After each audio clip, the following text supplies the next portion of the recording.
राजस्थान में होने वाले लोकसभा चुनाव में दिलचस्प सीट एक दौसा भी बनी हुई है। दौसा की यह सीट इसलिए दिलचस्प होती जा रही है क्योंकि यहां पर मुकाबला त्रिकोणीय तो हो रहा है, लेकिन उसके पीछे की जो कहानी है वो शायद बहुत कम लोग समझ पा रहे हैं। क्या दौसा में मुरारी लाल मीणा को अब बुरी तरह से हारने से कोई नहीं रोक सकता? क्या दौसा में किरोड़ी लाल मीणा की एक ऐसी रणनीति लगाई गई है जिस रणनीति का पहले से किसी ने सोचा भी नहीं होगा? क्या दौसा की राजनीति का शतरंज एक ऐसी चाल के तहत खेला जा रहा है जिसमें मोहरा बने हैं, या फिर पूरी तरह से हरावल दस्ता बनकर मुरारी लाल मीणा आए हैं? क्या मुरारी लाल मीणा का सांसद बनने का ख्वाब उनका राजनीतिक करियर का अंत साबित हो सकता है? इन सारे मुद्दों पर बातचीत करेंगे। आप इस वीडियो के आखिर तक बने रहिएगा और समझिएगा इस पूरे वीडियो को, क्योंकि राजस्थान की राजनीति के सबसे दिलचस्प विश्लेषण का मंच है ये राजस्थान संवाद। सब्सक्राइब इसको कर लीजिएगा ताकि ऐसे वीडियो समय रहते मिल पाए।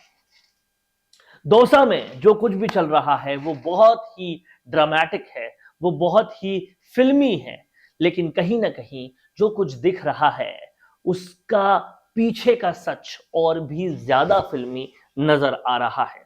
राजनीतिक चश्मे से अगर आप दौसा की सियासत को देखेंगे तो काफी कुछ आपको देखने को मिलेगा।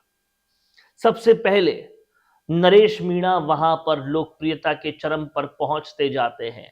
नरेश मीणा का नाम सोशल मीडिया पर ऐसे उभरता है, रैलियों में, छोटी छोटी बैठकों में ऐसे उनका क्रेज बढ़ता जाता है जैसे दौसा या ईस्टर्न राजस्थान की सियासत का ये एक बहुत ही तेजी से उभरता हुआ सितारा है। और फिर नरेश मीणा यहां पर एक काम और करते हैं। वो टिकट मांगते हैं कांग्रेस से और कांग्रेस के अंदर शामिल हो जाते हैं। कांग्रेस, उनका कहना है, उनको आश्वासन देती है कि तुम्हारा टिकट में नाम है, लेकिन फिर टिकट दे देती है मुरारी लाल मीणा को, जिससे गुस्सा होकर वो दावा ठोक देते हैं निर्दलीय लोकसभा चुनाव लड़ने का, और बीजेपी कन्हैया लाल मीणा को टिकट दे देती है। ये तो वो कहानी थी जो सामने से दिखाई जा रही है, जिस कहानी को सामने से प्रोजेक्ट किया जा रहा है, लेकिन इसके पर्दे के पीछे की कहानी क्या है ये कभी सोची है आपने? पर्दे के पीछे की कहानी ये है कि मुरारी लाल मीणा को एक तरह से धोखेबाज बताते हुए नरेश मीणा अपनी सारी रैलियां कर रहे हैं। नरेश मीणा भी सचिन पायलट के क्लोज थे, मुरारी लाल मीणा भी उनकी टीम के हैं, लेकिन फिर भी दोनों में रार बहुत ही गहरी आ गई। ऐसे में नरेश मीणा मुरारी लाल मीणा के बहुत सारे वोट काटेंगे, बहुत सारे वोट खत्म करेंगे। अब नरेश मीणा जीते ना जीते, दोनों में ही फायदा बीजेपी का होगा। अगर वो नहीं जीतते हैं तो वोट काटते हैं मुरारी लाल मीणा के, और वो वोट थोड़े उनको मिल जाएंगे, थोड़े कन्हैया लाल मीणा को मिल जाएंगे, और ऐसे करके बीजेपी जीत जाएगी। और अगर नरेश मीणा जीत जाते हैं तो देर सवेर वो बीजेपी या एनडीए का पार्ट बन जाएंगे।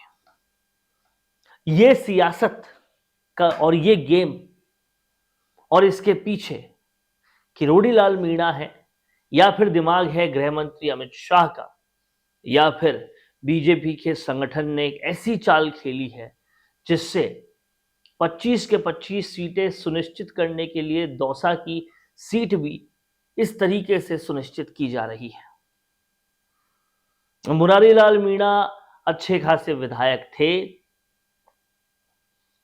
लेकिन जैसा कि कहा जा रहा था हर जगह पर कि कांग्रेस को शख्स ही नहीं मिल रहे, लोग ही नहीं मिल रहे हैं सांसद का चुनाव लड़वाने को। ऐसे में मिला हुआ आदमी यानी कि नरेश मीणा को वो टिकट नहीं देते। और टिकट देते हैं मुरारी लाल मीणा को, जो ऑलरेडी विधायक था। तो नरेश मीणा का नाराज होना है तो लाजमी, क्योंकि प्रहलाद गुंजल को वहां टिकट मिल जाता है, राहुल कसवा को वहां टिकट मिल जाता है, और बिल्कुल युवा अवस्था में अनिल चोपड़ा जो है उनको टिकट मिल जाता है, लेकिन नरेश मीणा को टिकट नहीं मिलता। लेकिन क्या ये जो गुस्सा है ये दिखावटी है, या ये सब पहले से तय था कि कांग्रेस में आकर कांग्रेस से बैर मूल लेना है और फिर निर्दलीय खड़े हो जाना है, वोट सारे काट देने हैं जितने भी कांग्रेस को मिलने वाले हैं? क्या ये पहले से एक फिक्स्ड प्लान था जिसकी सियासत में बहुत जोर से बातचीत चल रही है? क्या बीजेपी ने इस बार शतरंज की चालें बहुत सोच समझ के खेली है ताकि थोड़ा सा भी फर्क एंटी इनकम्बेंसी का ना चला जाए? और बीजेपी ने अपने कृष्ण, ईस्टर्न राजस्थान के राजनीतिक कृष्ण किरोड़ी लाल मीणा की उन तमाम सारी राजनीतिक चालों में पूरी मदद ली है, और नरेश मीणा जो कि किरोड़ी लाल मीणा के बहुत करीबी है।